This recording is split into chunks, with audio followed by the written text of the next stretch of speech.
बच्चों, मुझे माफ़ कर देना। मैं जानता हूँ कि तुम कल से भूखे हो। मैं तुम्हारे लिए कुछ नहीं ला सका। मुझे जाना होगा बच्चों की माँ, मुझे जाना होगा बच्चों के भोजन लाने। क्या हो गया कि अगर आप बीमार हो गए? आपने हमेशा हमारी सारी ज़रूरतें पूरी की हैं। अब जब तक आप बीमार हैं भोजन मैं लाया करूँगी। बाहर तेज़ हवा है और बारिश भी बहुत है, आपसे नहीं होगा। एक माँ अपने बच्चों के लिए सब कर सकती है। बच्चों, अपने पापा का ख्याल रखना, मैं भोजन लाने जा रही हूँ। मम्मा, जल्दी आना, हम आपका इंतज़ार करेंगे। फिर मम्मा चिड़िया अपनी टोकरी उठाती है और बारिश में वो भोजन के लिए निकलती है। बारिश और हवा बहुत तेज़ थे। चिड़िया वापस चली जाओ, मैं उसी दिशा से आ रहा हूँ। उस दिशा में ना तो दाना है ना कोई फल। तोते भैया, फिर आप ही बताइए, मुझे कहाँ जाना होगा? मेरे बच्चे भूखे हैं और मेरा पति कल से बीमार है। ऐसी बारिश में दाना मिलना बहुत मुश्किल है, सब मरेंगे, सब भूख से मर जाएंगे। तोता ये सब कह के वहाँ से उड़ जाता है। तोता अपने दिशा में उड़ता है, लेकिन मम्मा चिड़िया हिम्मत नहीं हारती, वो फिर से उड़ती है। तूफान होने के कारण वो लड़खड़ाती है, वो गिरती उड़ती है, लेकिन वो हिम्मत नहीं हारती। उड़ते उड़ते वो किसान की बस्ती में पहुँच जाती है। किसान की पत्नी अपने बच्चों के लिए खाना बना रही थी। वो बांस के छपड़े के नीचे बैठी हुई थी। चिड़िया वहाँ चली जाती है। माँ जी, मेरे बच्चे भूखे हैं और बहुत तेज़ बारिश है। घर में खाने को कोई चीज़ नहीं है, कृपया करके मुझे कुछ खाने का दें। चिड़िया, मैं एक माँ हूँ और मैं जानती हूँ कि बच्चों का दर्द क्या होता है। एक माँ कैसे अपने बच्चों को भूखा देख सकती है। लाओ, अपनी टोकरी मुझे दो। फिर किसान की पत्नी चिड़िया से वो टोकरी लेके अंदर जाती है और फिर उसमें कुछ चीज़ें रख के वहाँ से वापस आती है। वो चिड़िया के लिए बहुत सा सामान लाती है। एक रोटी का टुकड़ा, कुछ दाने और एक फल मैंने इसमें रख दिया है। जाओ जाके अपने बच्चों का पेट भरो और जो बच जाए वो पड़ोसियों को दे देना, पड़ोसियों की भी मदद कर देना। चिड़िया के देख के बहुत खुश होती है और वो किसान की पत्नी का धन्यवाद करके वहाँ से उड़ जाती है। वो अपनी भरी हुई टोकरी को लेके बारिश के मौसम में वापस जंगल जाती है और फिर अपने घर जाती है। मैं अपने बच्चों के लिए दाना ले आई। मम्मा, ये फल आपको कहाँ से मिला है? ऐसे मौसम में सूखा दाना और फल, आज तो बच्चों की माँ जीत गई। ये सब मुझे किसान की पत्नी ने दिया है। मैं ये बाकी का दाना पड़ोसी कौवों को दे के आती हूँ। मगर मम्मा, बारिश के दिन है, ये दाना हमारे कल के काम आएगा। हाँ कुकू बेटा, लेकिन पड़ोसियों का भी तो हमें सोचना चाहिए ना, वो भी तो भूखे हैं, इसलिए ये दाना मैं उन्हें दे आती हूँ। फिर चिड़िया वो दाना लेके कौवों के घर पे आ जाती है। चिड़िया, मैं तो बहुत भूखी थी, ये दाना देख के दिल को सुकून मिल गया। चिड़िया, मैंने तो सुना है इंसान बहुत बुरे होते हैं, पक्षियों को हमेशा बहुत नुकसान पहुंचाते हैं। नहीं कवे भैया, इंसान बहुत अच्छे भी होते हैं। किसान की बीवी ने मुझे एक फल, सूखा दाना और रोटी का एक टुकड़ा दिया। अच्छा, अब मैं जाती हूँ, मेरे बच्चे मेरा इंतज़ार कर रहे होंगे। फिर मम्मा चिड़िया वहाँ से चली जाती है। कालू, चिड़िया की बच्ची रोटी और फल खुद खा गई और हमें देने आई सूखा दाना। जो मिला है उसे खा लो, ये सूखा दाना मरने से अच्छा है। पेट भरो अपना पेट। फिर कालू और गौरी वो सूखा दाना खा लेते हैं।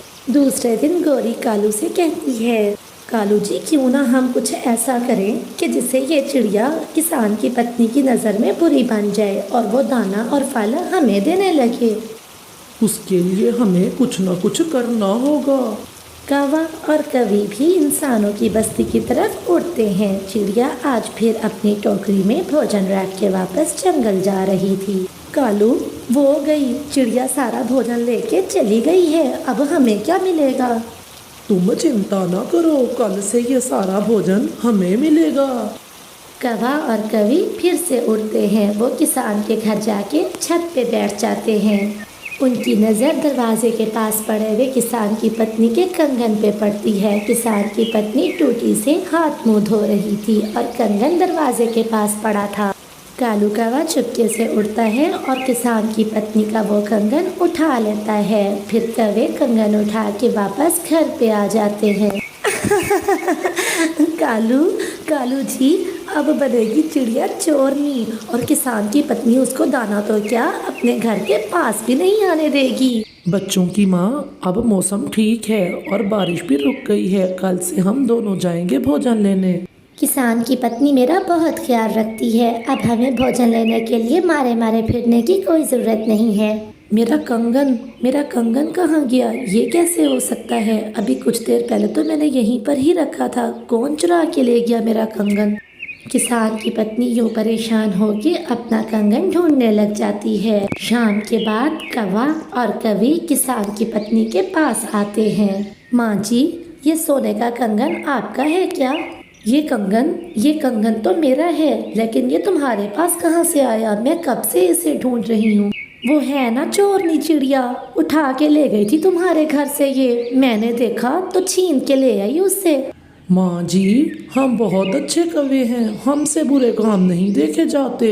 वो चिड़िया ऐसा भी कर सकती है, मैं सोच भी नहीं सकती थी। मैंने बारिश में उसकी मदद की, उसे दाना दिया, फल दिया, लेकिन उसने मेरे साथ ही ऐसा किया। उसने मुझे धोखा दिया। कल अगर वो यहाँ आए तो उसे भगा देना, लेकिन माँ जी उसके आगे मेरा नाम ना लेना। जैसी भी है तो पड़ोसन ही पड़ोसन है वो मेरी। मैं उसे कोई बात नहीं करूँगी। दूसरे दिन जब चिड़िया किसान के घर आती है तो किसान की पत्नी उसे सीधे मुंह बात तक नहीं करती। माँ जी, क्या बात है? क्या आज आप मुझे भोजन नहीं देंगी? तुम्हारे जैसी चोरनी से संबंध बना के मैंने बहुत बड़ी गलती की। चिड़िया चली जाओ यहाँ से, मैं तुमसे बात नहीं करना चाहती। माँ जी, ज़रूर आपको कोई गलतफहमी हुई है। मैं जिस थाली में खाऊंगी उसी थाली में छेद क्यों करूँगी भला? ऐसे चिड़िया रोते हुए वहाँ से चली जाती है। थोड़ी देर बाद कौवा और कवि अपनी टोकरी लेके वहाँ आते हैं और किसान की पत्नी से मीठी मीठी बातें करने के बाद उससे भोजन लेके वहाँ से चले जाते हैं। कालू, हमने कितनी चालाकी से किसान की पत्नी का कंगन चुरा के चिड़िया को चोर बना दिया। हाँ, और अब किसान की पत्नी हर रोज हमें ही भोजन दिया करेगी। मिट्ठू तोता पीछे के पेड़ पे बैठा अमरूद खा रहा था। वो सारी बात सुन लेता है। ये कौवे बहुत बुरे हैं, हमेशा दूसरों से जलते रहते हैं, लेकिन मुझे किसान की पत्नी को सारी बात बतानी होगी। फिर कौवा कबूतर और बुलबुल को लेके किसान की पत्नी के पास जाता है। फिर मिट्ठू तोता उसे सारी बात बताता है कि कैसे कौवे ने उसका कंगन चुराया और चिड़िया को उसके आगे चोर बना दिया। माँ जी, आप उस चिड़िया पे शक ना करें। वो चिड़िया तो बहुत दयालु चिड़िया है। उसने हमेशा मुश्किल में हम सब की मदद की है। मैंने बहुत बुरा किया जो उन कौवों की बातों में आके चिड़िया से नाराज़ हो गई। फिर किसान की पत्नी चिड़िया से अपने किए की माफ़ी मांगती है और फिर जब कौवे भोजन लेने के लिए आते हैं तो किसान की पत्नी डंडा लेके उनकी अच्छी पिटाई करती है और उन्हें भगा देती है। गोरी कवि राना चिड़िया के घर मिठाई लेके जाती है। चिड़िया चिड़िया, ये लो मिठाई खाओ। ये मिठाई किस खुशी में है गोरी बहन? चिड़िया बहन, मैंने अंडा दिया है। फिर तो बहुत खुशी की बात है गोरी बहन। चिड़िया बहन, मगर एक समस्या है। वो क्या गोरी बहन? मेरा पति आज सुबह विदेश के जंगल चला गया है। अब मैं भोजन ढूंढ के लाऊंगी कि अंडे का ख्याल रखूंगी। आपका पहला अंडा है, आप अपने अंडे का ख्याल रखना। रही बात भोजन की तो वो मैं ढूंढ के ले आया करूंगी, आखिर पड़ोसन हूँ आपकी। चिड़िया बहन, तुम बहुत अच्छी हो। फिर गोरी कवि अपने घर लौट जाती है। कालू, अब तुम 1 महीने के लिए अपने मामा जी के घर चले जाओ। मैंने अपने भोजन का बंदोबस्त कर लिया है। अगर किसी को पता चल गया कि ये अंडा असली नहीं है बल्कि प्लास्टिक का है तो सब पक्षी मिलके तुम्हें बहुत मारेंगे। तुम मेरी चिंता ना करो, मैं सब संभाल लूंगी। अब तुम चिड़िया से छुप के जाना, क्योंकि मैंने उसे कहा है कि तुम विदेश गए हो। फिर कालू कौवा अपने मामा जी के घर चला जाता है। चिड़िया बहन, अब बस भी करो। इतना सारा दाना तुम क्या करोगी? मुझे गोरी के लिए भी दाना लेके जाना है, क्योंकि उसने आज अंडा दिया है और मैंने उससे कहा है कि वो अपने अंडे की रक्षा करे। भोजन मैं उसे ला के दिया करूँगी। अगर ऐसी बात है तो मुझे भी गौरी की मदद करनी चाहिए। फिर चिड़िया गौरी के पास चली जाती है। ये लो गौरी, भोजन खा लो, आज सूखा दाना ही मिला है। वो तो ठीक है चिड़िया, लेकिन आज मेरा मीठा मीठा फल खाने का दिल कर रहा था। गौरी बहन, आज आप ये खा लें, कल मैं आपके लिए मीठा फल लेके आऊंगी। ठीक है चिड़िया, तुम बहुत अच्छी हो, तुम कितना ख्याल रखती हो मेरा। अरे ये क्या, इस पेड़ पे तो मीठा अमरूद लगा हुआ है, लेकिन मैंने तो पेट भर के भोजन खा लिया है। ऐसा करता हूँ, ये अमरूद मैं गौरी कवि को दे आता हूँ, बेचारी अंडे पे बैठ बैठ कर थक गई होगी। फिर मिठू तोता वो अमरूद उठा के गौरी कवि को देने चला जाता है। गौरी, तुम सोई हुई हो, अपने अंडे पर बैठो वरना तुम्हारा अंडा खराब हो जाएगा। ठीक है मिठू, ये बताओ कि इतना पका हुआ और मीठा अमरूद तुम मेरे लिए लेके आए हो? हाँ, ये अमरूद मैं तुम्हारे लिए लेके आया हूँ। मुझे चिड़िया ने बताया है कि तुमने अंडा दे रखा है। आप सब कितने अच्छे हो, मेरे अंडे की आप सबको कितनी चिंता है। फिर मिठू तोता वहाँ से वापस आ जाता है। ऐसे ही दिन बीतते जाते हैं। गौरी कवि को रोज कोई ना कोई पक्षी भोजन देता है और रानो चिड़िया रोज गौरी कवि के लिए भोजन लेके जाती। एक दिन लूसी कबूतरी चिड़िया से पूछती है, चिड़िया बहन, क्या गौरी के अंडे से बच्चा निकल आया? नहीं लूसी बहन, अगर उसके अंडे में से बच्चा निकला होता तो गौरी बहन यहाँ पर भोजन लेने खुद आ जाती। चिड़िया, मुझे तो कुछ दाल में काला लग रहा है, इतने दिनों में तो कवि के अंडे से बच्चे निकल आते हैं। गौरी बहन, ये लो, भोजन खा लो। और हाँ, मुझे याद आया, लूसी बहन बता रही थी कि इतने दिनों में तो कौवों के अंडे में से बच्चे निकल जाते हैं, तो फिर तुम्हारा क्यों नहीं निकला? उसे क्या मालूम, वो तो कबूतरी है। कबूतरों के अंडों में से बच्चा जल्दी निकल आता है और हम कौवों के अंडे में से इतना जल्दी नहीं निकलता। और फिर कुछ दिन और बीत जाते हैं, लेकिन गौरी कवि के अंडे में से बच्चा बाहर नहीं आता। अंडा में से बच्चा निकलता भी कैसे, वो अंडा तो प्लास्टिक का था। मैं कितनी तेज़ हूँ, इतने अरसे से मैंने सभी पक्षियों को बेवकूफ़ बना रखा है, सभी मुझे भोजन देते हैं। ठीक है लूसी बहन, अब मैं गौरी के पास जाती हूँ, मुझे उसे भोजन देना है। आज मैं भी आप लोगों के साथ जाऊंगी, देखूं तो सही वो अंडा कैसा है जिसमें से अभी तक बच्चा बाहर नहीं आया।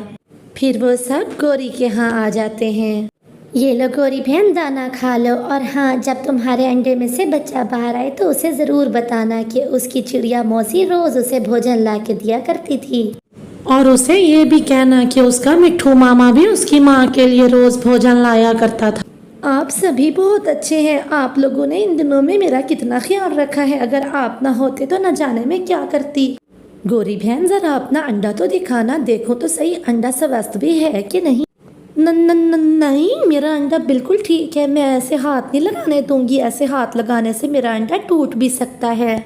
लेकिन लूसी आगे बढ़ती है और गौरी उसे धकेलती है। इस दौरान अंडा गिर जाता है, वो तो उछलने लगता है। प्लास्टिक का है ये अंडा। तुमने हमें बेवकूफ़ बना लिया गौरी की बच्ची, हम तुम्हें छोड़ेंगे नहीं। चिड़िया तो चिड़िया, इस बार तो मैं भी बेवकूफ़ बन गया। पीछे पीछे पीछे देखो, अपने पीछे देखो। जैसे ही वो पीछे देखते हैं, गौरी कवि वहाँ से भाग जाती है। और अब गौरी कवि आगे आगे और मिठू और चिड़िया उसके पीछे पीछे, वो उसे पूरा जंगल घुमाते हैं। इस तरह से गौरी को अपने किए की सज़ा मिल जाती है।